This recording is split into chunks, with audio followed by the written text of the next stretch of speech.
Film dimulai dengan sangat mencekam di mana ada dua polisi yang tewas mengenaskan. Menurut laporan, mereka telah ditembak oleh dua orang pelaku. Kira-kira siapa dua orang yang dimaksud? Sebelum lanjut, mari saya ajak bubuhan pian mundur ke 3 bulan sebelumnya. Di sebuah desa terpencil Amerika, ada seorang remaja bernama Joe yang umurnya masih 15 tahun. Dia tinggal di rumah yang jauh dari pemukiman bersama ayah dan anjingnya. Hari itu, dia kedatangan petugas polisi dan pengacara dari bank. Yang intinya, mereka ingin menitipkan surat peringatan untuk ayah Joe, di mana ayah Joe menunggak KPR selama setahun. Bagi keluarga Joe, jangankan bayar KPR, gorengan aja masih ngutang. Joe dan ayahnya bukanlah orang miskin, tapi mereka punya kebiasaan aneh yang beda dari orang lain. Joe sendiri tidak boleh sekolah oleh sang ayah dan harus bersih-bersih rumah selagi ayahnya bekerja.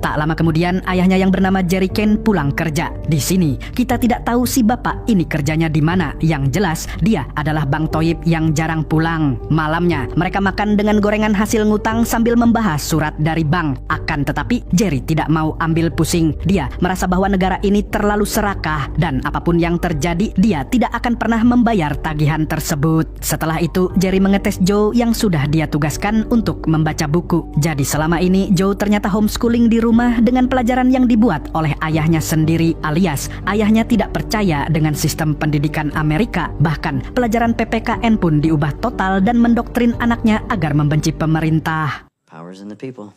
Always remember that. And you don't fall under the jurisdiction of the federal government. You're a subject, not a sovereign. At my school was a lie, that they were lying to me. It was like he turned into a coward. Jerry juga menjelaskan pada Joe bahwa pemerintah Amerika seharusnya belajar dari Konoha. Sebab pemerintah Konoha adalah yang terbaik di alam dunia, bahkan di multiverse dan di segala timeline.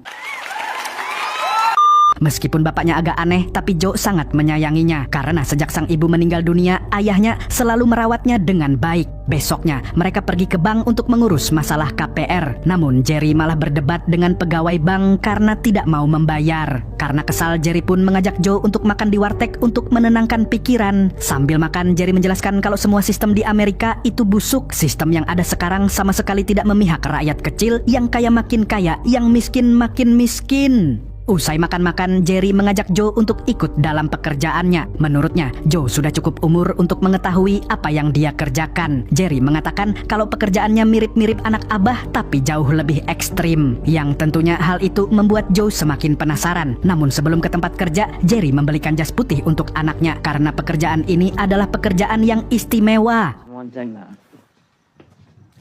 Gentlemen. Yeah, there you go.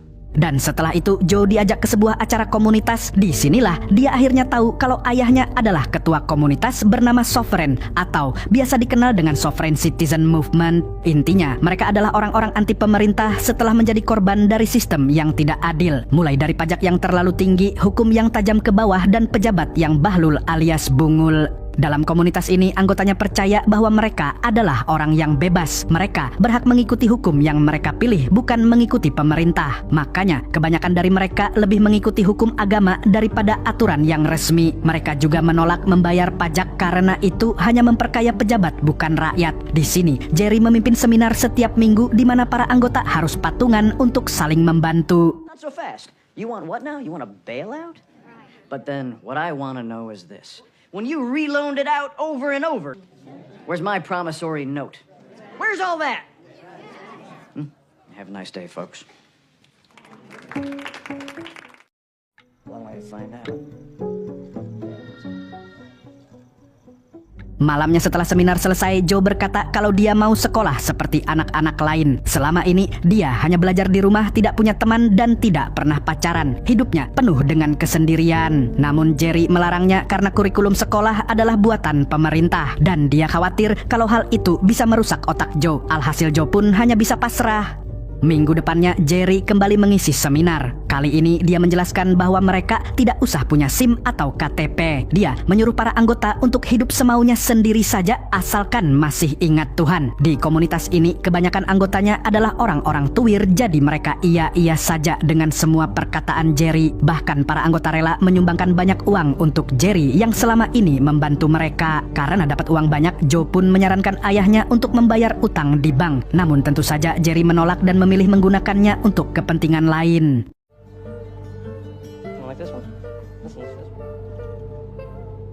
Nah ternyata kepentingan lain yang dimaksud adalah membeli senjata di Mamat Gun Shop cabang Texas. Selain itu Jerry juga melatih Joe untuk menembak agar bisa melawan para polisi di kemudian hari.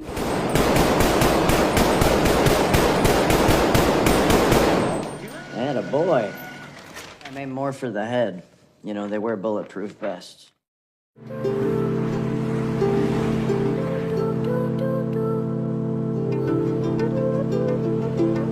Setelah itu rencananya Jerry ingin mengajak Joe bertamasya ke Ngawi, tapi di perjalanan mereka malah kena tilang karena menerobos lampu merah. Di sini polisi meminta SIM dan surat-surat lainnya. Namun karena tidak punya, Jerry pun mengusir polisi tersebut. Alhasil dia pun dianggap memberontak dan harus ditangkap saat itu juga.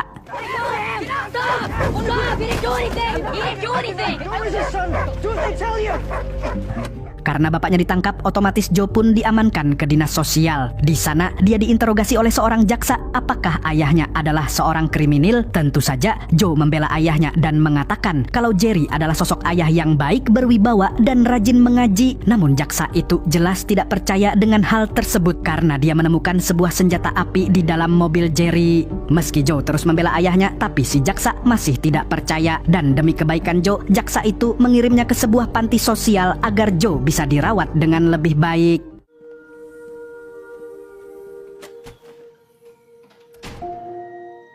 Hari demi hari Joe menjalani kehidupannya bersama anak yatim lainnya. Tapi tidak disangka dia sangat menikmati momen ini karena dia selalu diberi makanan yang enak. Selain itu dia juga diperbolehkan ikut kelas walaupun belum terdaftar sebagai murid. Dan yang paling menyenangkan baginya adalah memiliki teman dan tidak kesepian lagi.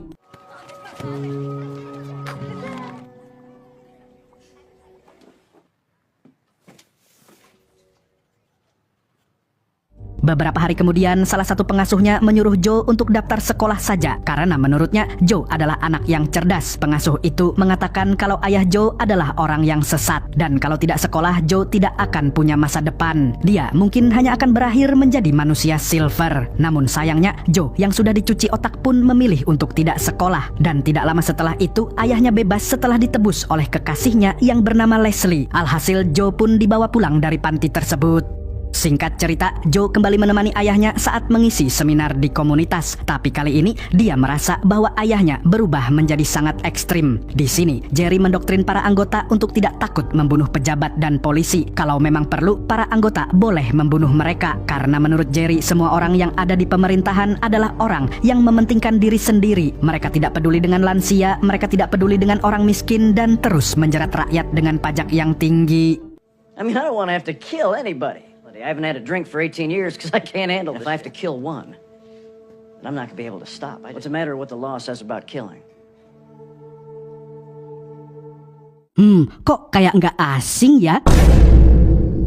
Malamnya, Jerry mengajak Joe dan Leslie ke kasino. Di sini, dia menyewa kamar mewah untuk Joe, sedangkan dia dan Leslie akan berpacaran sambil main judi. Rupanya, di balik sosoknya yang terlihat soleh, Jerry adalah orang munafik yang nilep uang komunitas untuk berpoya-poya. Sementara itu, sampai sekarang Joe masih percaya bahwa ayahnya adalah orang yang punya prinsip. Tapi sepertinya uang memang selalu bisa menunjukkan sifat asli manusia. Sebelum melanjutkan kisah mereka, mari kita pindah dulu ke tempat lain. Di sini, kita diperkenalkan dengan seorang pelatih akpol bernama Mr. John tidak pakai IQ 7. Dia memiliki anak bernama Adam yang juga merupakan siswa akpol. Sebenarnya Adam adalah pria hombreng yang lemah lembut dan tidak mau jadi polisi. Namun ayahnya sangat membenci kaum klemar-klemer, jadi dia memasukkannya ke akpol agar dilatih dengan keras dan menjadi laki-laki perkasa. First order, turn around, spin, place cup. Stop resisting! Get down! He's down! Baton! Time to stop and consider the other person's perspective. Drop your weapon! Do they mean me harm? Drop your weapon! Di sisi lain, Joe tidak sengaja melihat tetangganya sedang latihan menyanyi bersama teman sekolahnya. Saat melihat itu, hati Joe langsung tersentuh. Selama hidup, dia belum pernah tahu rasanya punya teman seperti itu. Alhasil, dia pun memohon pada ayahnya agar dia diizinkan masuk sekolah. Akan tetapi, Jerry tentu saja tetap melarangnya. Dia mengatakan kalau sekolah hanyalah akal-akalan pemerintah untuk membuat rakyatnya makin bodoh. Lagi pula, ada banyak orang yang sekolah tapi endingnya jadi wadidaw kayak Ibu Papa. Mendengar itu, Joe pun merasa kecewa dan di momen ini dia jadi merindukan kehadiran ibunya karena saat masih kecil ibunya selalu memberikan apa yang dia inginkan. Keesokan harinya, Jerry diseret ke pengadilan karena tidak pernah membayar pajak. Selain itu, dia juga dianggap melakukan pelanggaran lain seperti pemerasan, penipuan, hingga nyolong cangcut tetangga. Namun Jerry berkata kalau semua itu adalah fitnah keji. Selain itu, dia juga berkata kalau dirinya bukanlah warga negara Amerika. Lebih tepatnya, dia tidak punya kewarganegaraan. Jadi, pengadilan negeri tidak berhak menghakiminya. Mendengar itu, hakim dan jaksa penuntut pun geram dan mereka pun akhirnya adu cocot. Touch me and you will be charged with, I'm a peace officer. I'm being denied my remedy. Okay, actually, prejudice and cause. Have a nice day. They deserted the court like cowards. What does that mean? Di waktu yang bersamaan, Mr. John sedang menegur Adam yang sedang menggendong keponakannya yang masih bayi. Menurutnya, Adam bersikap seperti ibu-ibu, padahal sebagai siswa Akpol, dia harusnya bersikap seperti kaum halodeck pada umumnya. Dia bahkan menyuruh Adam untuk segera mencari istri dari kalangan bidan. Tak lama kemudian, para siswa Akpol merayakan kelulusan mereka di rumah Mr. John. Sebagai pelatih, Mr. John menekankan agar semua lulusan Akpol menjadi polisi baik seperti polisi Konoha, yaitu selalu mengayomi rakyat, yang penting ada duitnya. Hidup Jokowi! Di lain pihak, Joe nekat pergi ke sekolah untuk mendaftarkan dirinya. Namun sialnya, dia tidak bisa daftar karena harus ada sertifikat paket A dan paket B. Selain itu, dia juga harus minta izin dulu ke bapaknya. Tanpa izin orang tua, maka dia tidak bisa mendaftar ke SMA. Tentu saja, hal ini membuatnya sangat frustasi. Dia tidak mau terus-menerus diam di rumah dan menjadi manusia nolep. Di tengah rasa frustasinya, pihak bank dan polisi tiba-tiba datang. Mereka memaksa masuk untuk menyita rumah tersebut. I'm sorry, you guys can't come in. This house has been foreclosed. In the bedroom. Okay, any guns on the property? Alhasil, mereka pun resmi menjadi gembel. Tapi bukannya menenangkan Joe yang masih shock, Jerry malah menyalahkannya. Dia mengatakan kalau Joe adalah anak haram jadah yang sengaja memanggil polisi. Di sini dia mengira kalau Joe melakukan itu karena marah tidak diizinkan masuk sekolah. Mendengar perkataan sang ayah, Joe pun merasa sakit hati. Padahal semua kekacauan ini terjadi akibat kelakuan ayahnya yang melawan hukum. Mau tak mau, kini mereka harus mencari tempat tinggal baru. Tapi di tengah perjalanan, Jerry menyuruh Joe untuk menepi. Dia kemudian merakit sebuah pistol dan memaksa Joe untuk mengambilnya. Dan ternyata dia berniat untuk balas dendam pada pemerintah dan polisi. Meskipun di sini Joe menolak, Jerry terus memaksanya.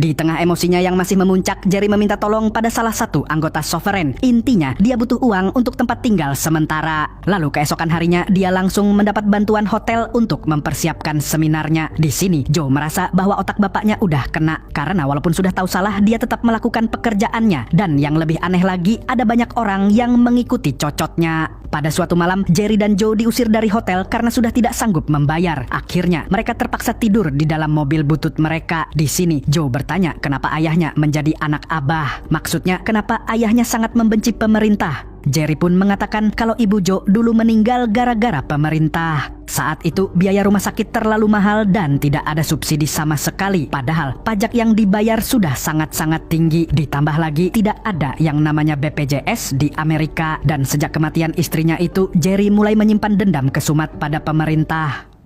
There she was, lying there all peaceful. They knew it was SIDS. That is something I hope you never have to go through. Keesokan harinya, kita diperlihatkan dengan Adam yang akan menjalankan tugas pertamanya sebagai isilop. Di sini, Mr. John terlihat sangat bangga bahwa anaknya yang kelemar-klemer itu kini sudah menjadi bagian dari lembaga terbaik di dunia dan akhirat. Dia lantas berpesan agar Adam menjadi polisi yang baik, tidak pungli, dan tidak menabrak ojol. Di hari yang sama, Jerry mengajak Joe untuk kabur ke Ngawi. Menurutnya, Amerika sudah tidak aman lagi. Kalau pindah ke Ngawi, dia pasti akan diayomi oleh pemerintah Konoha yang luar biasa bagus itu. Tapi bohong. Namun di tengah perjalanan mereka malah ditilang polisi. Rupanya plat nomor mobil Jerry dinilai palsu. Di sini Adam yang sedang patroli pun meminta Jerry untuk menunjukkan surat-suratnya. Tapi karena tidak punya, Jerry pun memberontak. Yang mau tak mau, Adam CS harus menangkapnya. Melihat ayahnya dikeroyok polisi, Joe pun tidak bisa tinggal diam. Meskipun bapaknya agak lain, tapi dia tetap respect padanya. Alhasil dia pun mengambil senapan dan sontak Joe pun panik bukan main. Ketika membunuh tadi, dia sama sekali tidak merasakan apapun, seolah tangannya digerakkan oleh syaiton. Di lain pihak, Mr. John dan istrinya sedang dalam perjalanan. Namun tak lama kemudian mereka mendapat kabar bahwa ada 2 polisi yang tewas ditembak. Merasa khawatir, Mr. John pun langsung OTW ke TKP. Dan naasnya ternyata polisi yang dimaksud itu adalah Adam, anak bungsunya sendiri. Is it Adam?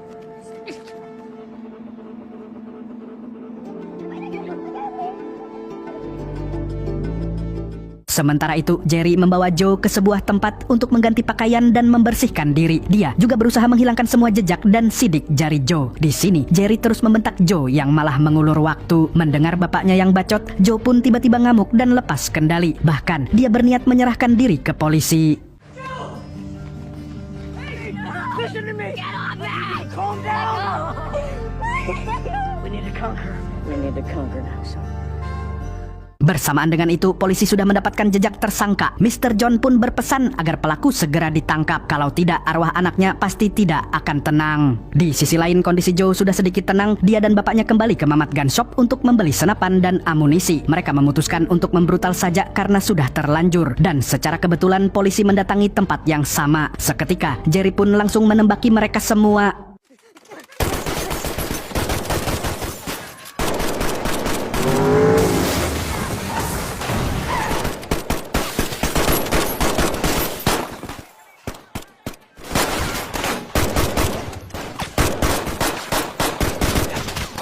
Dalam pertempuran tersebut, Jerry akhirnya tewas setelah ditembak oleh Mr. John. Dan setelah itu, Joe diamankan ke penjara remaja alam baka alias mati konyol. Sedangkan Mr. John dan keluarganya hidup dalam kesedihan.